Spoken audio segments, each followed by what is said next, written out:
Should I play a guitar? I can actually play a guitar now. Ah, sino ka dyan?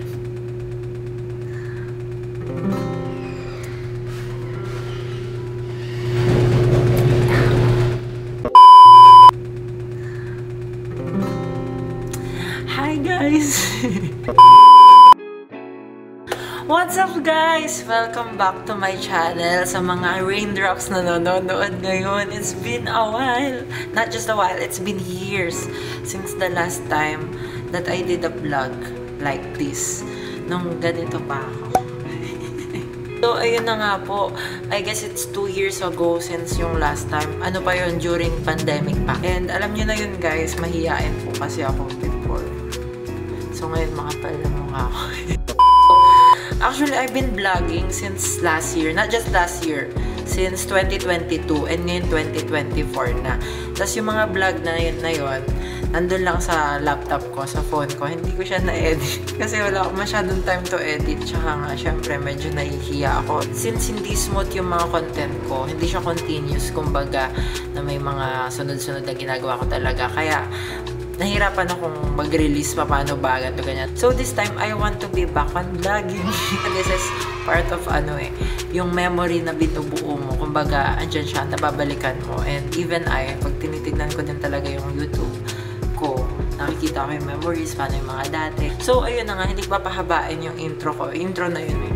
So, gagawin ko na lang po muna for this first vlog this year, 2024, is a recap from 2023. Last year. So, let's go.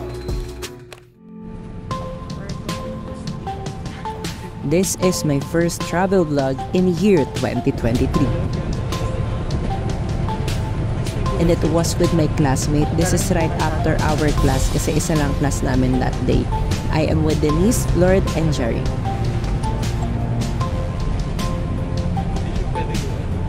Welcome to National Museum.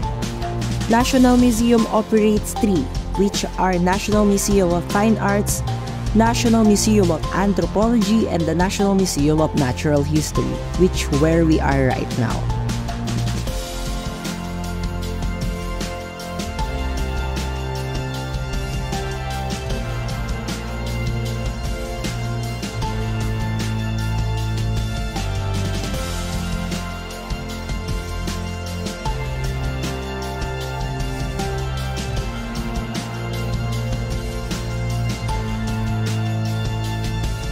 As you visit the museum, syempre meron sila dito mga guidelines.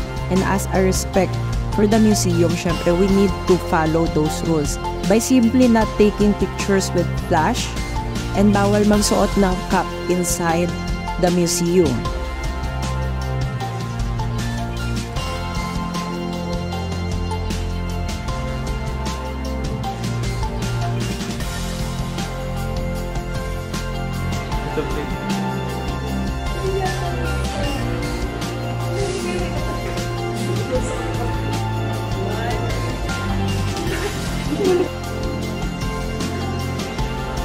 If you are going to visit National Museum, a valid ID is required para po makapasok tayo dito.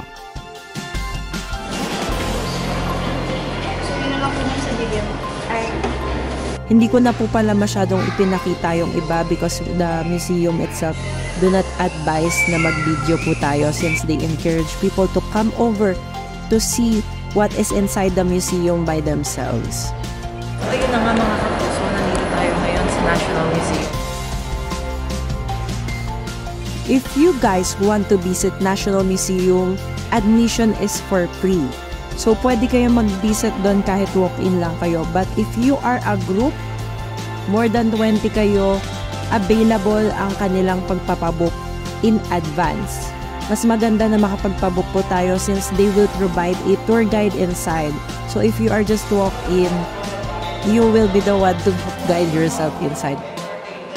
Mas maganda na may tour guide sa loob kasi matutour niya kayo thoroughly.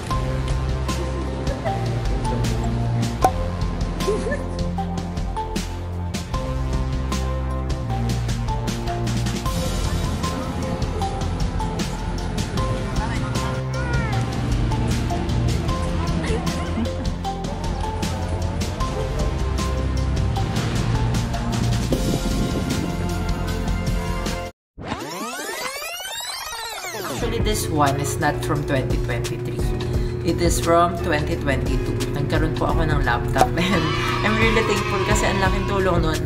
Ang dami ko na-edit and such thing. The next one, hindi ko din nakalain na year 2023 is magkakaroon ako ng work. That is my first ever work na makapag-tour. And at the same time, I really enjoyed it. Kasi sinong hindi gustong mag-travel? Karamihan ng mga tao, isa yan sa dreams nila. Ako, hindi ko siya dream. Gusto ko ng mga travel. Pero at the same time, nag-enjoy ako dun sa ginagawa ko. Until now, I'm still doing some tour guides. And yun.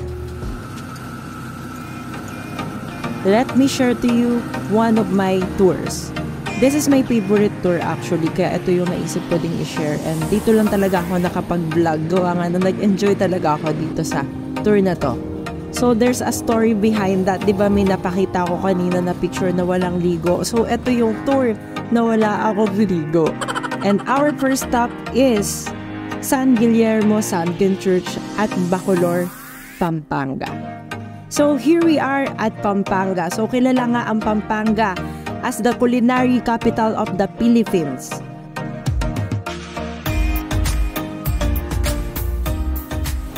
Ayan, these are my students from Bastu. Students ko. So, hi guys. Ngayon lang ako nagsalita sa vlog. So, biglaan lang din yung naisipan kong mag-vlog. So, currently we are at Air Force City Park sa Pampanga, Angeles City, Pampanga. Nakikita nyo may airport. Ay, may airport. May helicopter sa likod. Kasama ko po si Ate Sharon, one of the tour guides. And ang aming isa sa tour operator, si Ma'am Cecil. I-enjoy po ang ating mga students. And there is Sir Carlos, ang asawa ni Ma'am Cecil. So, binibrief niya kami sa kung ano yung pwede namin i-share sa students inside the bus.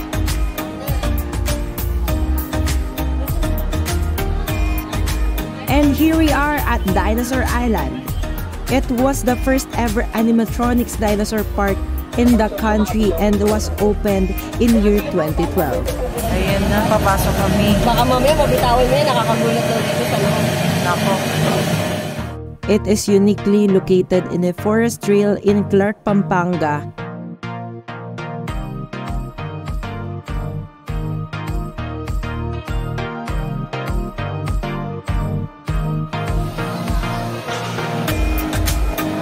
Dinosaur Island, Clark.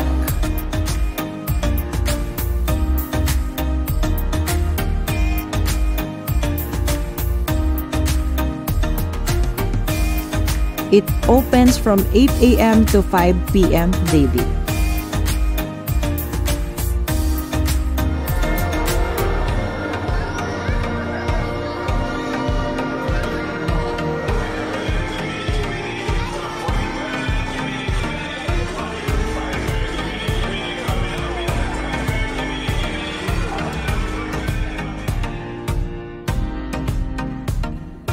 And now we are down to our last destination, which is in San Fernando, Pampanga. So we are currently on our last destination, which is the Christmas Village here in Pampanga. So, biglaan ba? Hindi ko alam. Wala talaga siya sa itinerary, but we had to push it because sayang naman, opportunity din para mapasyalan ng mga bata, ng mga students. Eh, si Darna, tsaka si Tinkerbell.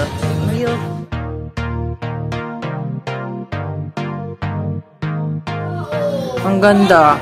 To be honest, sulit ang 50 pesos. Pesos? Maaga pa nga na yan. So, vlogger na nga ulit ako talaga. Hindi ako nahihiya ngayon. May kapal yung mukha. So, ayun, narinig namin nandito daw si Drew Arellano. And at the same time, kasi pagkarating namin kanina dito, merong camcorder na nagko-cover. So, possible nga. Snow. Nagkakaroon ng snow dito sa San Fernando, Pampanga. So, kakatapos lang namin mag-dinner and andyan na daw yung bus. Nagmamadali kami. Sayang, ngayon pa naman maganda yung light. The wheels on the bus go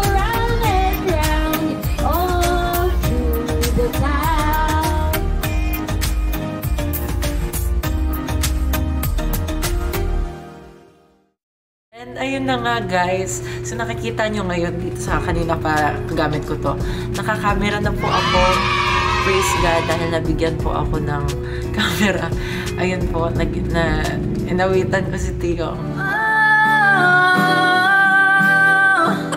So this one is Sony a6400. So it's available on stores. Available pa siya. Hindi pa naman siya face out. Pero ayun, I'm using this camera right now. That's why I'm really looking after na makapag-vlog talaga ako. Since ngayon meron na akong gamit. Unlike dati pa cellphone lang. So that's all for the recap. Hindi ko po alam kung mahaba yung kinalabasan ng video or maikli lang. But hopefully napaikli natin siya. So ayun din ang goal ko. If I'll be doing more vlogs this year, I want it to be concise. Kasi tinitignan ko din yung mga videos before. Ang daming dead airs and such things. And ayun, if you want me to do something here on my YouTube or on YouTube, you can comment it down below. Kung may gusto kayo ipa-react na video, also for some songs to cover, you can comment it down and be connected with me. Just subscribe po to my YouTube channel and click the notification bell so if may bago po akong release na content or video, you will be updated. Thanks for watching once again. Kung may mga ka-raindrops pa dyan, salamat po sa inyo. And see you on my next vlog. Thank you.